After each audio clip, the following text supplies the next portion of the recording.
Pertanda alam spiritual Mbah Ilo tentang tragedi kakek Baco. Senin malam yang mencekam itu masih menyisakan ketakutan bagi warga Cimoriland, Kabupaten Goa. Sebuah video yang kini viral memperlihatkan detik-detik kakek Baco Daeng Rani diterkam buaya raksasa sepanjang 4 meter. Kejadian itu sontak menjadi perbincangan hangat, tak hanya di kalangan masyarakat, tetapi juga di ranah spiritual. Salah satu sosok yang memberikan pandangan berbeda adalah Mbah Ilo, seorang spiritualis yang dikenal memiliki kemampuan membaca pertanda alam. Mbah Ilo yang telah bertahun-tahun mendalami ilmu gaib dan kebatinan merasa kejadian yang menimpa kakek Baco bukan sekadar musibah biasa. Dengan mata yang tajam dan suara bergetar, ia berujar, "Ini adalah tanda dari alam, peringatan bahwa ada keseimbangan yang terganggu." Buaya itu bukan sembarang buaya. Dia adalah penjaga dari sesuatu yang telah terusik. Menurut Mbah Ilo, kehadiran buaya raksasa di wilayah tersebut bukanlah kebetulan. Buaya yang sebelumnya dievakuasi dari Antang akibat banjir pekan lalu kemungkinan memiliki keterikatan dengan roh-roh leluhur yang telah lama bersemayam di perairan tersebut. Kakek Baco yang diyakini memiliki hubungan spiritual dengan buaya itu mungkin telah melakukan sesuatu yang kurang berkenan di mata para leluhur. Lihat bagaimana kakek Baco mendekatinya dengan penuh hormat, membawa sesajen dan mengelus kepalanya. Ini bukan interaksi biasa. Ini adalah komunikasi dengan dunia yang tak kasat mata. Namun, ada yang salah.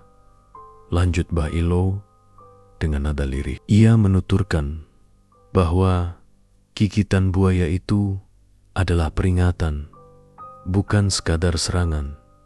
Buaya itu ingin menyampaikan sesuatu. Mungkin ada pesan yang ingin diberikan kepada keluarga atau masyarakat sekitar. Bisa jadi ini terkait dengan adat atau janji lama yang telah diingkari. Alam tak pernah berbicara langsung.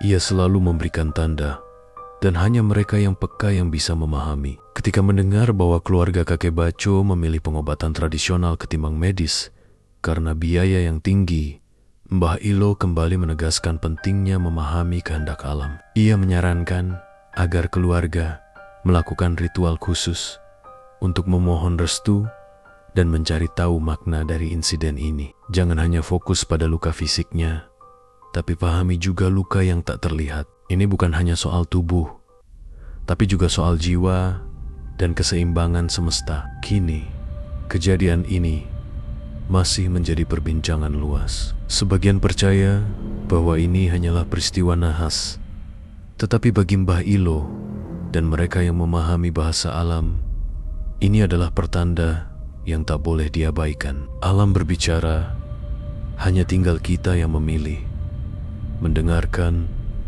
atau mengabaikannya. Dalam beberapa hari setelah kejadian, keluarga kakek Baco akhirnya memutuskan untuk mengikuti saran Mbah Ilo. Mereka mengadakan ritual kecil di tepi sungai Membekar Dupa dan melepaskan sesajen ke air sebagai bentuk penghormatan kepada leluhur serta permohonan maaf kepada alam. Upacara itu dipimpin langsung oleh Mbah Ilo yang membacakan mantra-mantra kuno untuk menenangkan roh yang mungkin terganggu. Saat ritual berlangsung, suasana di sekitar mendadak hening. Angin yang semula bertiup kencang perlahan mereda dan air sungai tampak lebih tenang. Beberapa warga yang hadir mengaku merasakan energi berbeda, seolah ada sesuatu yang berubah di alam sekitarnya. Tanda-tanda sudah muncul. Kita hanya perlu bersabar dan melihat bagaimana alam merespons, ujar Mbah Ilo dengan penuh keyakinan. Baginya, kejadian ini bukanlah akhir, melainkan awal dari kesadaran baru bahwa manusia dan alam harus hidup selaras. Jika keseimbangan terganggu, maka pertanda seperti ini akan terus bermunculan. Warga kini lebih waspada dan menghormati keberadaan makhluk-makhluk yang diyakini sebagai penjaga alam. Kejadian ini pun menjadi pelajaran berharga bahwa di balik setiap tragedi ada pesan tersembunyi yang menanti untuk dipahami. Malam setelah ritual, keluarga kakek Baco dan warga sekitar berkumpul di rumah panggung milik keluarga. Suasana masih dipenuhi kecemasan, tetapi ada secercah harapan setelah prosesi yang dipimpin oleh Mbah Hilo. Warga percaya bahwa tanda-tanda akan muncul dalam beberapa hari ke depan sebagai jawaban dari ritual yang telah dilakukan.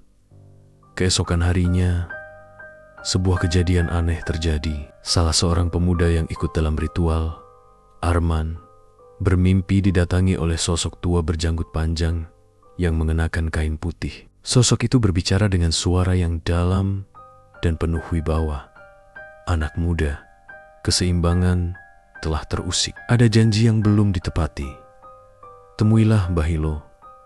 Ia tahu jalannya. Ketika Arman terbangun, tubuhnya berkeringat dingin. Tanpa ragu, ia segera menemui Mbah Hilo dan menceritakan mimpinya. Mendengar kisah itu, wajah Mbah Hilo tampak serius. Ia menghela napas panjang, lalu berkata, "Ini bukan kebetulan. Leluhur mulai menunjukkan jalan. Kita harus mencari tahu janji apa yang belum ditepati." Dengan bantuan sesepuh desa, mereka mulai menggali kisah lama yang mungkin berhubungan dengan kejadian ini. Akhirnya, seorang warga tua bernama Daeng Mep mengingat sesuatu. Dahulu kala, di sungai tempat kejadian itu terjadi, terdapat sebuah perjanjian adat antara nenek moyang mereka dengan penjaga gaib sungai. Janji itu berupa sesajen yang harus diberikan setiap tahun sebagai tanda penghormatan dan penjagaan keseimbangan alam. Namun, dalam beberapa dekade terakhir, tradisi itu mulai ditinggalkan. Generasi muda tidak lagi meneruskan ritual tersebut, dan kepercayaan terhadap hukum alam mulai luntur. Bisa jadi, kejadian yang menimpa kakek Baco adalah akibat dari kelalaian ini. Mbah Hilo segera mengajak warga untuk menghidupkan kembali ritual penghormatan kepada leluhur dan penjaga sungai. Ia menginstruksikan agar dibuat sesajen seperti yang dahulu dilakukan oleh para pendahulu mereka. Malam itu, dengan cahaya bulan purnama yang menerangi langit, warga berkumpul di tepian sungai untuk mengadakan ritual besar. Dupa kembali dibakar, doa-doa dipanjatkan, dan sesajen dilepaskan ke air. Angin berhembus lembut, menciptakan suasana magis di sekitar mereka. Beberapa warga merasakan bulu kuduk mereka berdiri, seolah ada kehadiran tak kasat mata yang mengawasi. Tiba-tiba, terdengar suara gemuruh dari sungai. Air yang semula tenang bergolak sesaat, lalu kembali sunyi. Mbah Hilo tersenyum tipis. "Alam telah menerima permintaan maaf kita," ujarnya lirih. Setelah ritual itu, suasana di desa berangsur membaik. Tidak ada lagi kejadian aneh, dan warga mulai lebih menghargai warisan leluhur mereka. Kisah kakek Baco menjadi pengingat bagi semua bahwa keseimbangan alam harus dijaga, dan perjanjian dengan dunia gaib tidak boleh diabaikan. Kini, setiap tahun, warga Cimoriland kembali mengadakan ritual penghormatan. Mereka sadar bahwa bukan hanya dunia nyata yang harus dihormati, tetapi juga dunia yang tak kasat mata. Dan di tepian sungai itu, mereka meyakini bahwa sang penjaga masih ada, mengawasi dalam diam, menanti apakah manusia tetap memegang janjinya.